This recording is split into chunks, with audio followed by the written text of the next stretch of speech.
আসসালামু আলাইকুম। আন্তর্জাতিক বিশ্ব সংবাদে আপনাকে স্বাগত। শুরুতে সংবাদ শিরোনাম, পরে বিস্তারিত। বাংলাদেশের সর্বশেষ গুরুত্বপূর্ণ আপডেট সংবাদে আপনাকে স্বাগত। শুরুতেই সংবাদ শিরোনাম, পরে বিস্তারিত।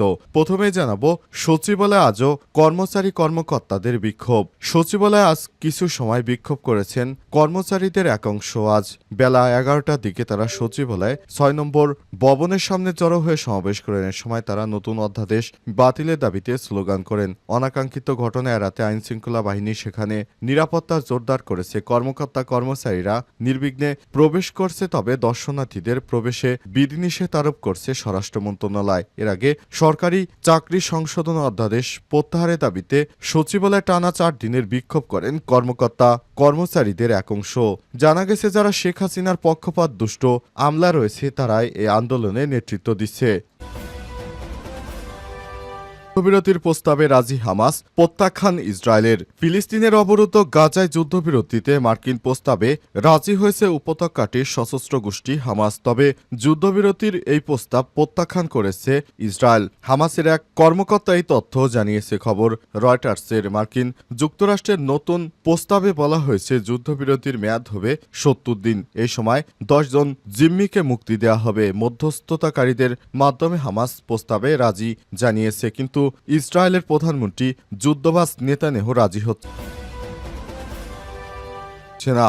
এরপর জানাবো, ক্ষমতায় টিকে থাকতে নেতানিয়াহু সেনাবাহিনীদের বলিদান দিচ্ছে অভিযোগ ইসরায়েলের বিরোধী দলীয় নেতার। ইসরায়েলের প্রধানমন্ত্রী যুদ্ধবাজ নেতানিয়াহু ক্ষমতায় টিকে থাকার জন্য তিনি সৈন্য কর্মীদের বলিদান দিচ্ছেন। দেশটির বিরোধী দলীয় ডেমোক্রেট পার্টির নেতা এবং সাবেক জ্যেষ্ঠ সামরিক কর্মকর্তা ইয়ার গোলান নেতানিয়াহুর বিরুদ্ধে এমনই অভিযোগ তুলেছেন।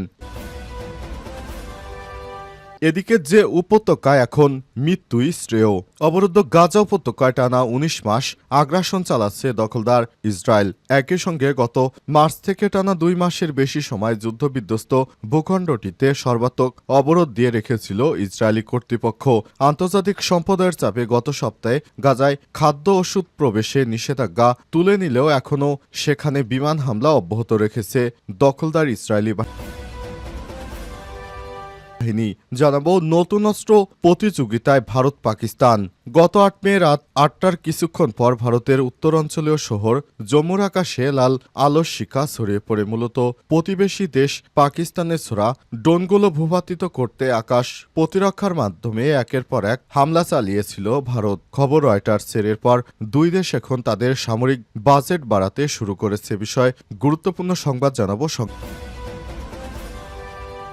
সচিবালয়ে আজও কর্মচারী কর্মকর্তাদের বিক্ষোভ। সচিবালয়ে আজ কিছু সময় বিক্ষোভ করেছেন কর্মচারীদের এক অংশ। আজ বেলা 11টার দিকে তারা সচিবালয়ে 6 নম্বর ভবনের সামনে জড়ো হয়ে সমাবেশ করেন। এ সময় তারা নতুন অধ্যাদেশ বাতিলের দাবিতে স্লোগান করেন। অনাকাঙ্ক্ষিত ঘটনা এড়াতে আইনশৃঙ্খলা বাহিনী সেখানে নিরাপত্তা জোরদার করেছে। কর্মকর্তা কর্মচারীরা নির্বিঘ্নে প্রবেশ করছে, তবে দর্শনার্থীদের প্রবেশে বিধিনিষেধ আরোপ করছে স্বরাষ্ট্র মন্ত্রণালয়। এর আগে সরকারি চাকরি সংশোধন অধ্যাদেশ প্রত্যাহারের দাবিতে সচিবালয়ে টানা 4 দিনের বিক্ষোভ করেন কর্মকর্তা কর্মচারীদের এক অংশ।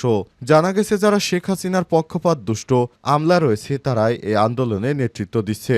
গতকাল সোমবার নিজ নিজ দাপ্তরিক কাজ রেখে বিক্ষোভে অংশ নিয়েছিল সচিবালয়ের সবগুলো গেট বন্ধ করে দেয় উচ্ছৃঙ্খল ও এই কর্মচারীরা। সরকারি ভিডিও ফুটেজ দেখে তাদের বিরুদ্ধে আইনগত ব্যবস্থা নেবে বলে জানিয়েছে একাধিক ঊর্ধ্বতন কর্মকর্তারা। তবে আজ সীমিত সময়ের জন্য কর্মচারীরা সমাবেশ করে। এরপর তারা অন্তর্বর্তীকালীন সরকার উপদেষ্টা পরিষদের বৈঠকে সরকারি চাকরি আইন 2018 সংশোধন করে সরকারি চাকরি সংশোধন অধ্যাদেশ 2025-এর খসড়া অনুমোদন দেওয়া হয়। আজ রাষ্ট্রপতি সংক্রান্ত প্রজ্ঞাপন জারি করেছে। নতুন এই অধ্যাদেশে সরকারি কর্মকর্তা কর্মচারীদের শৃঙ্খলা ও আইন মেনে দায়িত্ব পালনের বিধান করা হয়েছে।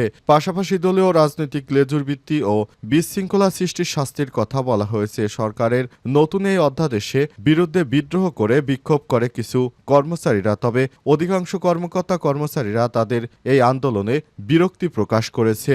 তাদেরকে অবশ্যই আইনের আওতায় আনতে হবে, কারণ তারা দীর্ঘ 17 বছর শেখ হাসিনার সময় বিক্ষোভ কর্মসূচি পালন করেনি। শেখ হাসিনা অবৈধ নির্বাচন দিয়ে ক্ষমতায় ছিলেন, কিন্তু তখন কেউ বিক্ষোভ করেনি। কিন্তু অন্তর্বর্তীকালীন সরকার যখনই সংস্কার করতে গেল সচিবরাই সর্বপ্রথম বাধা দিচ্ছে। তাদেরকে অবশ্যই বেঁধে পিঠমুড়া দিয়ে বেঁধে তারপর তাদেরকে কঠোর শাস্তি নিশ্চিত করতে হবে। তা না হলে এই বিকৃত মানসিকতার আমলারা দেশটাকে ধ্বংস করে ফেলবে।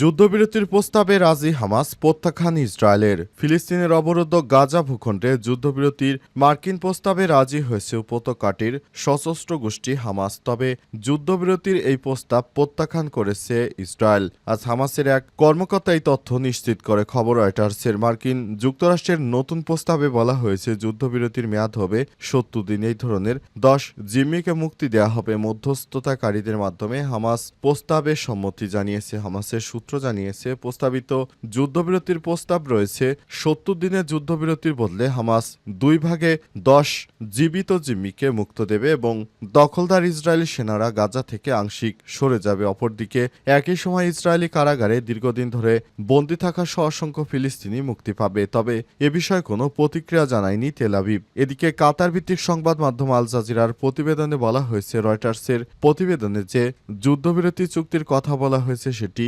নেতানিয়াহু সরকার প্রত্যাখ্যান করেছে। নাম প্রকাশ না করা সত্ত্বে ইসরায়েলের এক কর্মকর্তা জানিয়েছে কোনো দায়িত্বশীল সরকার এই প্রস্তাব মেনে নিতে পারে না। যুদ্ধবিরতি প্রস্তাব উইটকভের প্রস্তাবের সঙ্গে মিল রয়েছে বলে জানা গেছে। তারপরও নেতানিয়াহু এই প্রস্তাব মেনে নিচ্ছে না। যুদ্ধবাজ নেতানিয়াহু নিরীহ মানুষের রক্ত নিয়ে হোলি খেলা শুরু করেছে। তিনি কখনোই তার এই ধরনের কর্মকাণ্ড থামাবেন না। দখলদার ইসরায়েলের প্রধানমন্ত্রী নেতানিয়াহু পৃথিবীর নিকৃষ্ট জালেম স্বৈরাচারী। তিনি সাধারণ মানুষকে তার হত্যার যে মিশন সেটি চালিয়ে যাচ্ছেন। বিরোধী দলীয় নেতার অভিযোগ, ক্ষমতায় টিকে থাকতে নেতানিয়াহু সেনাদের বলিদান দিচ্ছেন। ইসরায়েলের প্রধানমন্ত্রী বেঞ্জামিন নেতানিয়াহু ক্ষমতায় টিকে থাকার জন্য সৈন্য ও কর্মীদের বলিদান দিচ্ছে। দেশটির বিরোধী দলীয় ডেমোক্রেট পার্টির নেতা এবং সাবেক জ্যেষ্ঠ সামরিক কর্মকর্তা ইয়ার গোলান নেতানিয়াহুর বিরুদ্ধে এমনই অভিযোগ তুলে ধরেছেন। ইসরায়েলি সংবাদ মাধ্যম চ্যানেল 12-এর প্রতিবেদনে বলা হয়েছে, নেতানিয়াহু সরকারকে আগামী আগস্ট মাসের মধ্যে ২০২৬ সালে রাজ্য বাজেট প্রস্তুত করার নির্দেশনা দিয়েছিলেন। এটি সামরিক খসড়া আইনের কারণে জোট ত্যাগের হুমকি দেওয়ার অতি অর্থোডক্স হারেদি দলগুলোকে শান্ত করার পদক্ষেপ হিসেবে দেখা হচ্ছে। নেতানিয়াহু এই পদক্ষেপের পর ডেমোক্রেট পার্টির নেতা ইয়ার গোলান সামাজিক যোগাযোগ মাধ্যম এক্সে লিখেছেন, এটি এক ধরনের ঘুষ। সৈন্য এবং রিজার্ভিস্টদের জায়গায় পাঠানো হলেও নেতানিয়াহু তাদের করের টাকা লুট করেছে এবং তা দিয়ে পালিয়ে যাওয়া অর্থোডক্সগুলোকে ঘুষ দিচ্ছে। নেতানিয়াহুর বিরুদ্ধে দুর্নীতির অভিযোগ এনে তিনি আরও লিখেছেন, নেতানিয়াহু একজন পরিত্যক্ত, দুর্নীতিগ্রস্ত এবং ব্যর্থ প্রধানমন্ত্রী, যিনি কেবল তার ক্ষমতা ধরে রাখার জন্য তার কর্মীদের বলিদান দিচ্ছেন। গোলান নেতানিয়াহুর স্থলস্যবিক্ত হওয়ার প্রতিশ্রুতি দিয়ে আরও লেখেন, আমরা সকলের জন্য নিয়োগ নিশ্চিত করব। ক্ষমতাসীন জোটের হারেদি দলগুলো শাস এবং ইউনাইটেড তোরা জুডাইজম দীর্ঘদিন ধরে ধর্মীয় স্কুলের শিক্ষার্থীদের জন্য বাধ্যতামূলক সামরিক পরিষেবার বিরোধিতা করে আসছে। নতুন খসড়া আইন পাশ হলেও তারা সরকার থেকে সরিয়ে নেওয়ার হুমকি দিয়েছে। দখলদার ইসরায়েলের প্রধানমন্ত্রী শুধুমাত্র নিজের স্বার্থ হাসিল করার জন্য তিনি এই ধরনের কর্মকাণ্ড চালিয়ে যাচ্ছেন। যে উপত্যকা এখনও মৃত্যু শ্রেয়। অবরুদ্ধ গাজা উপত্যকায় টানা ১৯ মাস আগ্রাসন চালাচ্ছে ইসরায়েল। একই সঙ্গে গত মার্চ থেকে টানা ২ মাসের বেশি সময় যুদ্ধবিধ্বস্ত ভূখণ্ডটিতে সর্বাত্মক অবরোধ দিয়ে রেখেছে ইসরায়েলি কর্তৃপক্ষ। আন্তর্জাতিক সম্প্রদায়ের চাপে গত সপ্তাহে গাজায় খাদ্য ও ওষুধ প্রবেশে নিষেধাজ্ঞা ইসরায়েল তুলে নিল। জাতিসংঘের মহাসচিবের ভাষায়, সাগর সমান প্রয়োজনের তুলনায় ৪ চামচ পরিমাণ সরবরাহ। সার্বিক পরিস্থিতিতে মৃত্যুকেই এখন আপন ভাবছে গাজার বাসিন্দারা। গাজার দক্ষিণ অঞ্চলে খান ইউনুসের চিকিৎসক দম্পতি ডক্টর হামদি ও ডক্টর আল নাজার ১০ সন্তানকে নিয়ে সুখের সংসার ছিল তাদের, কিন্তু গত শুক্রবার এক বিমান হামলায় ভেঙে গেছে তাদের শান্তনীর। সেদিন সকালে খান ইউনুসের নাসের হাসপাতালে নিজের কর্মস্থলে গিয়েছিলেন ডাক্তার আলা। অন্যদিকে তার ঘরের সন্তানদের সঙ্গে ছিলেন ডাক্তার হামদি। ইসরায়েলি বিমান হামলায় পুরো ধ্বংসস্তূপে পরিণত হয় তাদের ঘর। শুধু ডাক্তার হামদি ও তাদের ১১ বছর বয়সী ছেলে আদম প্রাণে বেঁচে গেছে। বাকি সবাই বিমান হামলায় নিহত হয়। আগুনে পুড়ে যা তাদের শরীরের শনাক্ত অযোগ্য হয়ে গেছে বলে জানা গেছে। অবস্থা এমন এক পর্যায়ে পৌঁছে গিয়েছে যে নেতানিয়াহু সরকারের এমন কর্মকাণ্ড দেখে সাধারণ মানুষ মনে করছে যে এখন আর বেঁচে থাকার কি লাভ। তার থেকে ইহুদিদের হাতেই নিজের জীবনটাকে শেষ করে দেয় এখন শ্রেয়, কারণ কোনোভাবেই তারা মুসলিমদের বাঁচতে দিচ্ছে না।